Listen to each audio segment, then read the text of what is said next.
Hello, everyone, and thank you for participating this year in Knockout Opioid Abuse Day. Welcome to one of our mini webinars to help provide you with more information this year as we approach Knockout Opioid Abuse Day on October 6th. Today, I would like to welcome Heather Ogden, who will speak to us about advocacy. Heather? Thank you so much, Matt. Hello, everyone. Thank you so much for taking some time out of your day today to talk or think a little bit about advocacy. So my name is Heather Ogden. I am the Linkage to Care Coordinator at the CDC Foundation. I work with the Attorney General's Office and the Department of Health on the Operation Helping Hand initiatives. I also still stay on at NCAR-BH. You may know me from there as their training coordinator. And this is one of our favorite trainings to go over at NCAR because this is how we change things. Advocacy is how we change things. So let's talk a little bit about what advocacy is. So we use this term all the time. We say, I am an advocate for, or, he is an advocate, she is an advocate, we are advocates. What does that mean? Well, here are the definitions. So an advocate is simply a person who argues for, recommends, or supports something. You support a cause, you support a policy. Advocacy is about helping people find their own voice. So this is not just about lifting our own personal voices. It's about lifting other people's voices and teaching them to find their own voice as an advocate. As an advocate, you could be a cheerleader, you could be a supporter, you can be a bridge or a go-between between different factions or different levels. But definitely advocates are leaders. And if you are here today, you can call yourself an advocate because it's only people that are already advocating for other people that want to show up and find out more about advocacy. Advocates work on issues that are important to ourselves, we're important to other people as individuals, or to a group of people. So that's a lot of words about what the definition is, but what does that mean? What does it mean to advocate for yourself, another, or a group? So there are different types of advocacy. There's three types that we're going to talk about today. There's self-advocacy, individual advocacy, and systems advocacy. So another way that this is referred to is big A and little a advocacy. People that volunteer or work in the behavioral health field, so whether it's substance use or mental health, they tend to advocate on a daily basis. So you're usually advocating for the people that you work with. You might be advocating for better care, or a different level of care, or ongoing care. You might be advocating for safer housing, better medication. You get the idea. Some people are very intimidated when they hear the word advocate. They think, oh, that has something to do with the government and marches and, talking to legislators. Well, it can be. That's big A advocacy. We're going to talk about that too. If the thought of that makes you nervous, it's okay. A lot of us start out in little a advocacy and eventually work our way up to the big A advocacy. And some people stay in the little a, and that's vitally important. We would not have gotten as far as we have in New Jersey without all of our advocates, both of the big and little a variety. But don't be intimidated by the word advocate, because I guarantee you that you already are. So here's the difference between your big A and your little a. So little a advocacy is usually where people start. You see something that maybe isn't sitting right with you, whether it's for yourself or whether it's for somebody that you're working with. You're assisting people to find their own best recovery path. You're assisting them in advocating for themselves. So this is what advocacy is in little a advocacy. You are being a cheerleader for that person, but you're also role modeling how they can find their own voice and how they can eventually become their own advocate as well. You can also be little a advocacy is petitioning for changes within your system. So if you work in a company and there's one thing happening at at a frontline worker level and a different thing happening at a management level. Sometimes you would go talk to your manager and say, hey, this is what we're seeing, but this is what the policy is. Can we talk about this?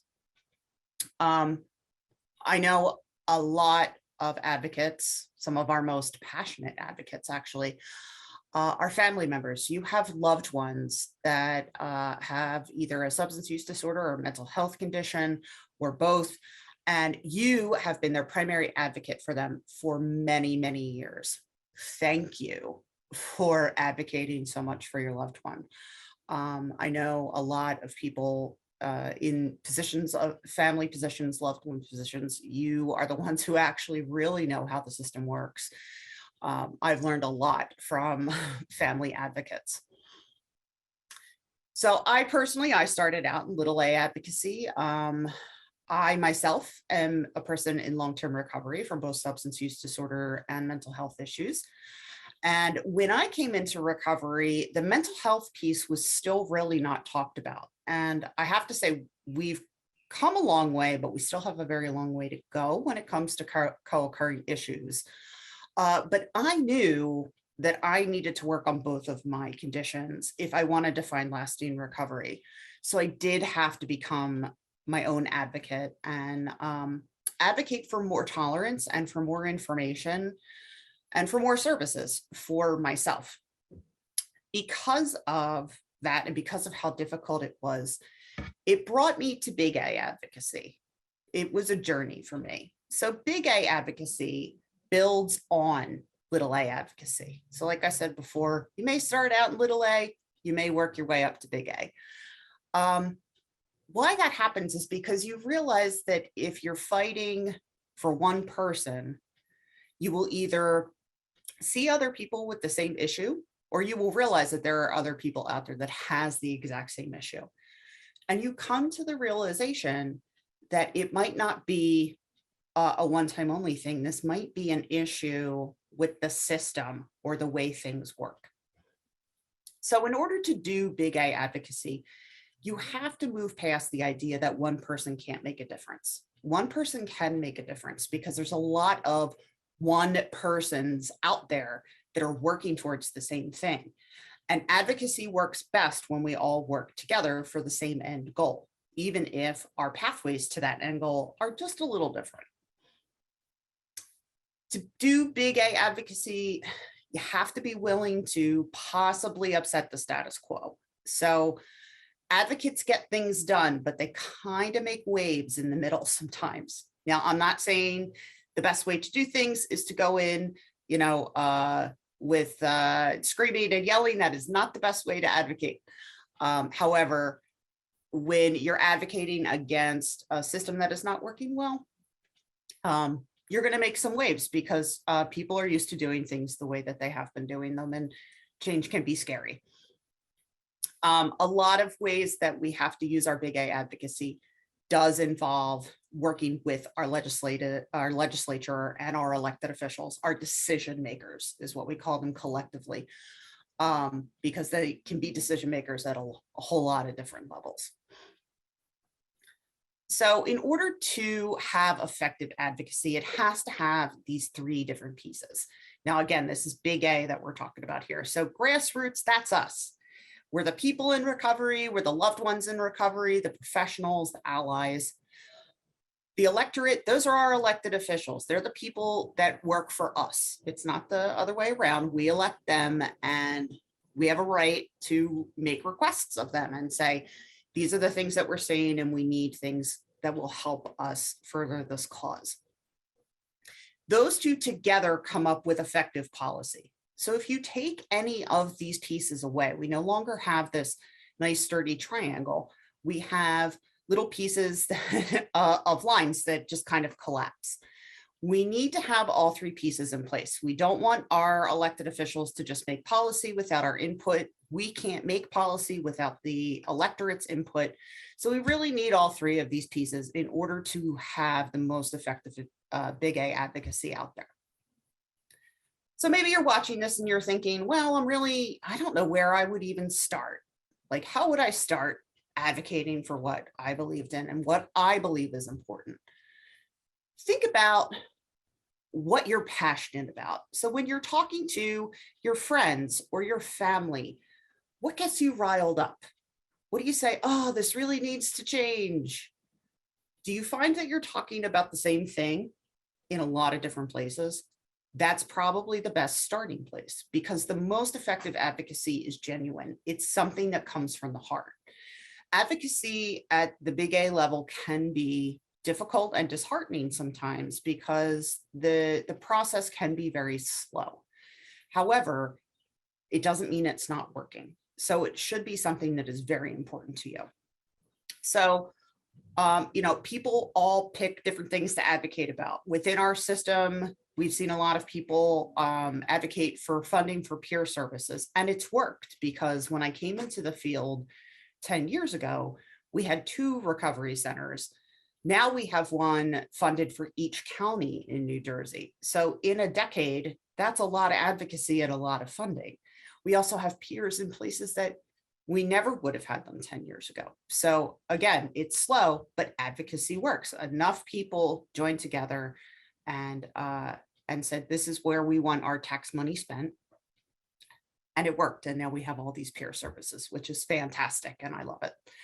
So it doesn't have to be in the peer realm, obviously. Harm reduction, treatment, recovery residences, anything that you can look at and say, there's not enough of this, or it's not being there's not enough oversight. Whatever you're passionate about, that's where you start. What do you want changed? What do you want enforced? What do you want eliminated or transitioned? The answer is your ask. Whatever those things are, that's what we call your ask. You're going to ask for whatever you're passionate about. Who are you going to ask? Okay. We talk about big A and going to the elected officials and our legislature. There's a lot of them. I mean, there's a lot of elected officials out there. So this is like a mini crash course reminder of, the 7th grade civics class that in my case, I didn't remember at all. Maybe you had a much more engaging teacher, but I hope that you bear with me through this. It's important to know these different levels, because advocacy is something where we think globally, but we act locally. And a lot of times newer advocates want to start at a very high level, this federal level up here. And it's actually much more effective if we start at a lower level of government. So here's our 6 levels. This applies across the United States but especially in New Jersey. Some states have the lower levels set up a little bit differently, but generally, this is our 6 levels of government. In our federal government, our Washington folks, we have obviously a president, we have 100 senators and 435 representatives, okay? Collectively, all those people are called our members of Congress. In New Jersey, we have 12 congressional districts. So we have 12 representatives that represent each district, okay? So you would have to look up what your district is, and then you've got a person that you go to that's in your district. As far as senators are concerned, we've got 2, all right? Booker and Menendez, they're our senators for now. So obviously, all of our representatives change every several years when we vote for the same ones or new ones. I am used to advocating more at a state level. I do advocate at a national level, a federal level, but if we want to see changes happening in our state, this is where we go. So obviously we have 1 governor, we've got 40 senators and 80 assembly members, okay? Collectively, this is our legislature. So we have 40 districts as far as the way the state is broken up.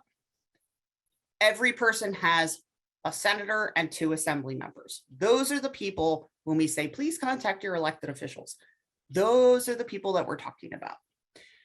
Put them all together. They're all our legislators, and you should not be intimidated by them. I guarantee you they want to hear from you. Our state elected officials really want to hear from their constituents.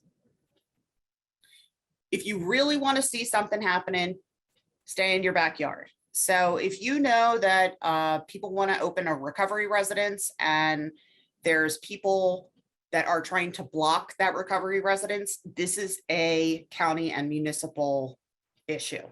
So we used to call our county people freeholders. We don't anymore. On the slide, there's the reasons why. They are all known as our county commissioners now. And then our municipality is your town. This could be led by a number of things, a town council, a mayor. There's somebody that is leading your town. If something is happening immediately in your backyard, on your street, start here before you jump to the state level, because oftentimes it can be taken care of at the lower level, and it's easier to get in touch with them. Most people don't think of school district and voting or election district as part of our levels of government, but they are. So if you're having problems within your school or obviously within your voting or election district, you can go to the people who are running your district, your school board, your election representatives. So how do we do this? We did our, few minute overview of 7th grade civics. Hopefully that brought up some good memories, not some bad ones. But now we have a better understanding of all of these different elected officials that are working for us. How do we get them to do things for us? We have to establish a relationship. How do you do that? Well, first, find out who your folks are. Okay, this is a legislative map of New Jersey. It's broken into its districts. If you know exactly where you live on the map, you can look at it and that's your number. If not, I'm going to give you links to websites where you can type in your address and it will tell you. But here's how we actively and effectively engage with our elected officials. So it's not really effective when we just email, call, visit, and say, I want more recovery residences, or I want a recovery center or a harm reduction center, whatever our ask is. What's effective is telling our elected official why this issue is so important to us. That means telling what you're comfortable with of your story. So, they're going to hear a lot of reasons why somebody shouldn't open a recovery residence or a recovery center or a harm reduction center. And those people will be emotional about it. Why is it important to us? So when I was advocating for more recovery centers, I told them I was a person in recovery, and a large part of my recovery had to do with the community that I found. And I wanted it to be an option for everybody. I wanted everybody to be able to find a community of like-minded people and be able to plug into that very, very vital connection piece of recovery. If you're advocating for more naloxone or Narcan, unfortunately, if you have lost somebody, which most of us in the field have, it brings a personal tie to the legislation that we're asking for or the change that we're asking for. Our elected officials get requests all the time, but what really catches their eye is when their constituents tell their own personal stories. They say why something is important to them. So if you want to reach out to your elected official, you don't even have to ask anything. You can just reach out, send them an email, tell them who you are, say, I am one of your constituents. Recovery is very important to me. Please vote for things that will help recovery. Then they will at least be aware of you. And when the time comes that there is a piece of legislation that you either want enacted or you don't want enacted, they'll already be vaguely familiar and they'll say, oh, okay, this person has written to us before, maybe we should listen to them. Always include your contact information, okay? Don't assume that they're gonna remember your address or remember where you are. Put it at the bottom, no matter how you contact them. Always close if you're calling and you're leaving a message, always close with your phone number. Don't assume that it's going to show up on caller ID and they'll keep it and remember it. Always leave it at the end of the voicemail. They really do want to hear from you. I know this is something that I found very hard to believe before I started advocating. But I have been back and forth to the State House and town hall meetings and all kinds of things. And when I ask them for things and I'm not in their district, they'll say, well, I haven't heard that from any of my constituents. So, you know, a lot of them do believe that they are there to assist their constituents in what they want. They can only do that if we tell them what we want and what we need. So when I work with my own personal legislators, that's where I always start. If I want something enacted or co-sponsored or changed, they're the ones I go to because I'm in their district. So even if it's not going to do anything immediately, it's good that they are aware that there are people who identify as being in recovery or people that use substances or family members or loved ones. They need to know that they're in their district. They will pay more attention to the legislation that comes out.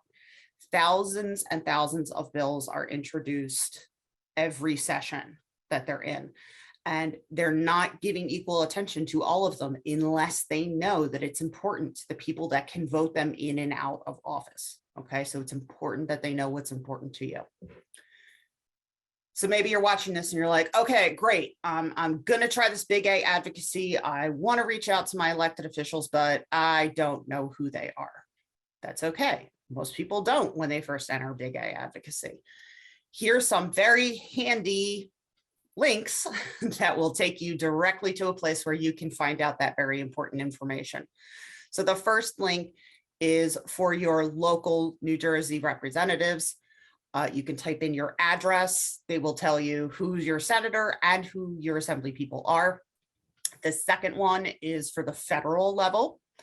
You'll find out who represents your district out of 12 there, and then write to them, contact them. Even if you think your letter's not going anywhere, if they get a flood or many emails, letters, calls about the same thing, they really do start to pay attention. So that's the key, is that in the end, most people are advocating for the same type of thing when it comes to recovery and substance use. And when we all work together towards the same end result, then we have a lot more power than we're currently tapping into. So if you have any questions or you want to know more about advocacy, we have a wonderful advocacy organization throughout the state, and that's at NCARBH. You can email advocacy@ncarbh.org.